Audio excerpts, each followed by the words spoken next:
মৰমৰ ছাত্ৰ-ছাত্ৰীসকল, আশা কৰোঁ তোমালোকে পঢ়া শুনা কৰি আছা। মই কিহৰ বিষয়ে আলোচনা কৰিছো তোমালোকে থাম্বনেল চাই ক্লিক কৰিছা। ছাত্ৰ-ছাত্ৰীসকল, এটা ভাল খবৰ, যিসকল ছাত্ৰ-ছাত্ৰীয়ে ক্লাছ 8ত পঢ়ি আছে। ছাত্ৰ-ছাত্ৰীসকল, চান্স কিন্তু এবাৰে 8ত পঢ়ি থকা ছাত্ৰ-ছাত্ৰী আছে।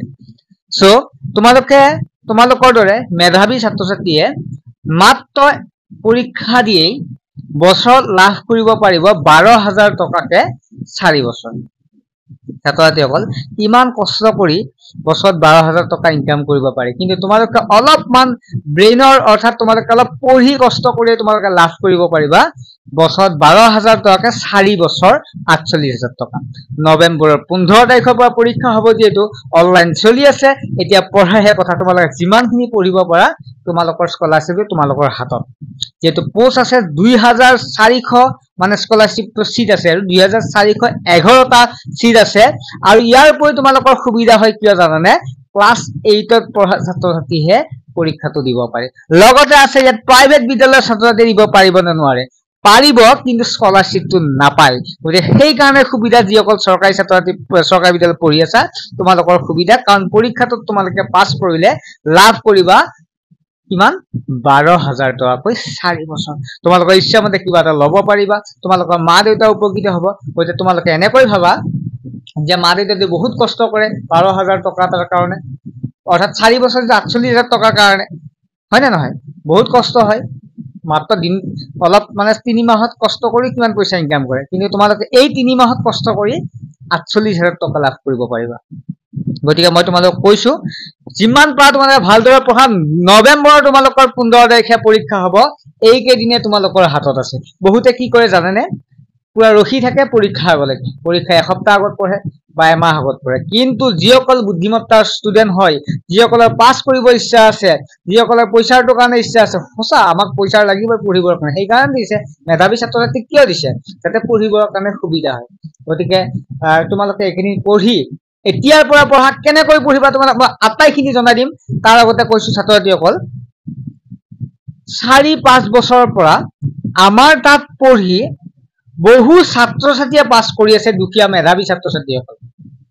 আমি যিমান পাৰো চেষ্টা কৰিছো, ইবুক দি চেষ্টা কৰিছো, কিতাপ দি চেষ্টা কৰিছো, লাইভ ক্লাছৰ জৰিয়তে চেষ্টা কৰিছো, অতি সহজকে বুজাই দিছো, যাৰ ফলত মেক্সিমাম ষ্টুডেণ্টে পাছ কৰি আছে আমাৰ ক্লাছৰ পৰা। কিন্তু এটা কথা কম, এসপ্তাহ আগত ক্লাছ কৰিলে বা 15 দিন আগত ক্লাছ কৰিলে আমি ইমান ৰিস্ক ল'ব নোৱাৰো। কিন্তু মই যদি এতিয়াৰ পৰা যিসকলে ক্লাছ কৰে, মই তোমালোক 100% কৈছো তোমালোকে পাছ কৰিব পাৰিবা, যদি আমি দিয়া ক্লাছ বিলাক ৰেগুলাৰ কৰা, আমি দিয়া নোটছ খিনি ফলো কৰা, 100% পাছ কৰিব পাৰিবা। ছাত্ৰ-ছাত্ৰীসকল, আমি এখন ইবুকো প্ৰস্তুত কৰিছো, য'ত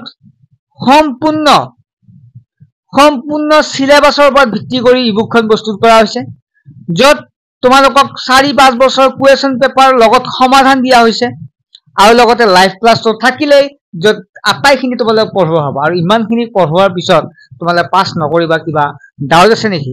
100% পাছ কৰিব পাৰিবা।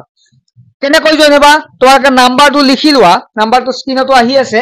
এই নাম্বাৰটো হৈছে 9394628219। যিসকলে ভুৱা বুলি ভাবিছে, তোমালোকে আগৰ প্লেলিষ্ট চেক কৰা, বা কোনোবা যদি আমাৰ তাত পঢ়া ষ্টুডেণ্ট আছে তোমালোকে কণ্টেক্ট কৰা। আমি আগৰ পৰাই পঢ়ি আছো আৰু মেক্সিমাম ষ্টুডেণ্টে আমাৰ লগত পঢ়ে। গতিকে তোমালোকৰ যদি কোনোবা NMS পৰীক্ষা দিয়া ষ্টুডেণ্ট আছে, 10 জনৰ ভিতৰত আমাৰ তাত 8 জনে ষ্টুডেণ্টে ক্লাছ কৰিছে, সুধিব পাৰা যদি আছে, গম পাইছা? গতিকে ছাত্ৰ-ছাত্ৰীসকল, গতিকে তোমালোকৰ দেৰি নকৰিবা, সোনকালে কৰা, বিশ্বাসটো ৰাখা। আমি ক্লাছ কৰি আছো আগৰ পৰা, আমি এতিয়াও কৰিম। গতিকে আমাৰ 5 আগষ্টৰ পৰা ক্লাছ ষ্টাৰ্ট হ'ব। গতিকে বেছি দেৰি নকৰিবা, যিমান পাৰা সোনকালে কৰা। কিন্তু মই 15 দিন বা এসপ্তাহ আগত ক্লাছ কৰিলে মই কিন্তু ৰিস্ক ল'ব নোৱাৰিম। গতিকে এতিয়া আমি ৰিস্ক ল'ব পাৰিম, ঠিক আছে? 2-3 মাহ আগৰ পৰা ক্লাছ কৰিলে ধুনীয়াকৈ পাছ কৰি যাব পাৰিবা। এই নাম্বাৰটোত কেনেকৈ দিবা? নেম দিবা, ক্লাছ দিবা, আৰু ডিষ্ট্ৰিক্ট নামটো দিবা। কোনো ধৰণৰ কিতাপ কিনাৰ প্ৰয়োজন নাই, য'ত 500, 400, 500 একদম মিনিমাম লাগিবই কিতাপ এখনৰ দাম, কিনাৰ প্ৰয়োজন নাই। লগতে তোমালোকে কোনো টিচাৰৰ হেল্প ল'ব নালাগে, অকল আমাৰ ওপৰত ভিত্তি কৰি তোমালোকে কোৱা 100% পাছ কৰিব পাৰিবা, ঠিক আছে? 100% পাছ কৰিব পাৰিবা। আৰু যোৱাবাৰটো সম্পূৰ্ণ কমন পৰিছে আমি দিয়া।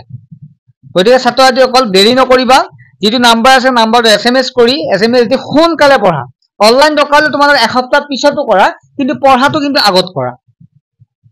বুজি পাইছা? আৰু লগতে কি আছে, কিমান মাৰ্কছ পালে পাছ কৰিবা। চোৱা, কথা এটা আছে, এটা হ'ল সিলেক্টেড আৰু এটা কোৱালিফাইড। কোৱালিফাইড প্ৰায় ষ্টুডেণ্টে হয়, কিন্তু সিলেক্টেড হ'ব লাগিলে অলপমান কষ্ট কৰিব লাগে এতিয়াৰ পৰা পঢ়িব লাগে। অৰ্থাৎ যদি কোৱালিফাইড হ'ব বিচাৰিছা, অৰ্থাৎ পৰীক্ষাটো পাছ পাব বিচাৰিছা, সিলেক্টেড হ'ব বিচাৰিছা, তেতিয়াহ'লে আমি আগতে চাইছো, আগতে এনালাইচিছ কৰিছো, 110ৰ পৰা 120ৰ ভিতৰতো পায়, কেতিয়াবা ইয়াতকে কমতো পাই যায়। মানে দুখন পেপাৰ যিহেতু 90 90 180 দুইখন পেপাৰ মিলাই কেতিয়াবা কম নম্বৰটো পাই যায়, বা কেতিয়াবা একটু বেছি লাগিব পাৰে। গতিকে তোমালোকে পঢ়াখিনি কৰি যোৱা। এইবিলাক কিমান মাৰ্কছ লাগে এতিয়া আমাৰ ইমান প্ৰয়োজন নাই, আমি পঢ়িব লাগে, পাছ কৰিব লাগে। নেক্সট আহিল অনলাইন কেনেকৈ কৰিবা। তোমাৰ জানা CSC চেণ্টাৰ দি আছে, অৰ্থাৎ কম্পিউটাৰ দোকান বিলাকত তোমালোকে অনলাইনটো ধুনীয়াকৈ কৰি দিবা। ঠিক আছে, কম্পিউটাৰ দোকানত যাই পেলাই দাদা NMS এক্সাম, আৰু কিছুমান বিদ্যালয়তো কৰে, তাতো তোমালোকে খবৰ ল'বা। ঠিক আছে, মেইনলি প্ৰথম বিদ্যালয়ত কবা যে বিদ্যালয়ত যদি নকৰে তেতিয়াহ'লে কম্পিউটাৰ দোকানত কৰে, কিছুমান বিদ্যালয়তো কৰে মানে। ঠিক আছে, SC আৰু OBC ৰ সুবিধা আছে সুবিধা। কেনেকুৱা মানে ইয়াত চিট ৱাইজ মানে SC OBC ৰ কাৰণে পদ সংৰক্ষণ থাকে, গতিকে জেনেৰেলতকে SC OBC কিছু কম নম্বৰ পালেও স্কলাৰশ্বিপটো পাব পাৰে। আমি ডিটেইলছ বেলেগ এটা ভিডিঅ'ত আলোচনা কৰিম। ছাত্ৰ ছাত্ৰীসকল কষ্ট মষ্ট কৰি তোমালোকে ক্লাছটোত জইন হোৱা, মাত্ৰ 299 টকা। ঠিক আছে, বহুত পইচাৰো নহয়, কাৰণ তোমালোকক যদি মই নৱেম্বৰৰ 15 তাৰিখলৈ পঢ়িম, প্ৰায় 2-3 মাহ মান পঢ়াই থাকিম, গতিকে 2-3 মাহৰ ভিতৰত 293 টকাটো বেছি নহয়। আৰু ইবুকখন মই 99 টকা লৈছো, মানে ইয়াৰ ভিতৰতে পাবা 299 টকাত ইবুকখনো পাবা, কাৰণ ইবুকখন বহু কষ্ট কৰি মই বনাইছো। এইবছৰ আৰু ভালদৰে বনাইছো, ইংলিছ এছামিছ দুইটা মিডিয়ামৰ কাৰণে বনাইছো। গতিকে অলপমান তোমালোকে চেষ্টা কৰিবা, নিশ্চয় তোমালোকে পাছ কৰিব পাৰিবা। কষ্ট কৰিলে সকলো পায়, আৰু তাৰ বিনিময়ত মই এটা পেমেন্ট কৰি লৈছো 299 টকা। নিশ্চয় সকলোৰে বেছি নহয়, হয় না? যদি 500-600 হলে বহুত বেছি হলেহেঁতেন, কিন্তু সেইকাৰণে মই ভাবছো কমতে লৈছো, কাৰণ 2-3 মাহ তোমালোকে পঢ়িব পাৰিবা। ঠিক আছে, আশা কৰো তোমালোকে বুজি পালা কথাখিনি। অলপ গুৰুত্ব সহকাৰে ল'বা, কথাবিলাক উৰুৱাই নিদিবা, বহুতে উৰুৱাই দিয়ে। কিন্তু পৰীক্ষাটো পাছ কৰিবলৈ তোমাৰ এনেকুৱা ভাবা, চোৱা তোমাৰ লগৰটো যেতিয়া পাছ কৰিব, কিন্তু তোমাৰ বেয়া লাগিব। তুমি ঘূৰি ফুৰি থকা টাইমত, আমাৰ তাততো বহু ছাত্ৰতে জইন হৈছে, তুমি ঘূৰি ফুৰি থকা টাইমত আমাৰ তাত ষ্টুডেণ্টে পঢ়িয়ে থাকিব। তুমি ঘূৰি ফুৰি থকা টাইমত এতিয়া ষ্টুডেণ্টে আমাৰ পৰা ইবুক লৈ পঢ়ি আছে, তোমালোকে যে আজি পেমেন্ট কৰা, আজি ক্লাছত জইন হোৱাৰ লগে লগে ইবুকখন পাই যাবা, পঢ়িয়ে থাকিব পাৰিবা, আৰু 5 তাৰিখৰ পৰা ক্লাছে ষ্টাৰ্ট হৈ যাব। গতিকে তুমি ঘূৰি ফুৰি থকা টাইমত বেলেগ ষ্টুডেণ্টে আমাৰ তাত পঢ়ি আছে, তুমি মোবাইলত জিটি চাই থাকোঁতে আমাৰ তাত মোবাইলত ভাল কামত ব্যৱহাৰ কৰি ক্লাছ কৰি আছে, গতিকে তেনেকুৱা ছাত্ৰ ছাত্ৰীয়ে পাছ কৰিব। গতিকে পিছত তোমালোকে কৈ লাভ নহব। গতিকে মন বহুত বেয়া লাগে যেতিয়া লগৰটোই বছৰত 12,000 টকাকে পায়, গতিকে তেতিয়া মন মাৰি কোনো ধৰণৰ হেৰি নাই। কাৰণ তুমি এতিয়া অনুশোচনা নহলে 9তো পাব, তেওঁ 10তো পাব, ফাৰ্ষ্ট ইয়াৰতো পাব, ছেকেণ্ড ইয়াৰতো পাব। তোমাৰ কিন্তু এটা সৰু ভুলৰ কাৰণে সেই পইচাৰ পৰা বঞ্চিত হব। যদিও কোৱা হয় পইচাটো ইমান ডাঙৰ কথা নহয়, কিন্তু একচুৱেলি হয় আমাৰ দৰে তোমাৰ দৰে ষ্টুডেণ্ট বিলাকৰ, হয় নে নহয়? 12,000 টকা এটা কম নেকি? নহয়। গতিকে ছাত্ৰ ছাত্ৰীসকল আশা কৰো তোমালোকে কথাখিনি বুজি পাইছা। ভালদৰে পঢ়া, স্কলাৰশ্বিপটো লোৱা, পাছ কৰা, আমি যিমান পাৰো চেষ্টা কৰিম, আৰু তাৰ বিনিময়ত লৈছো আমি 299 টকা এটা। ঠিক আছে, বাই।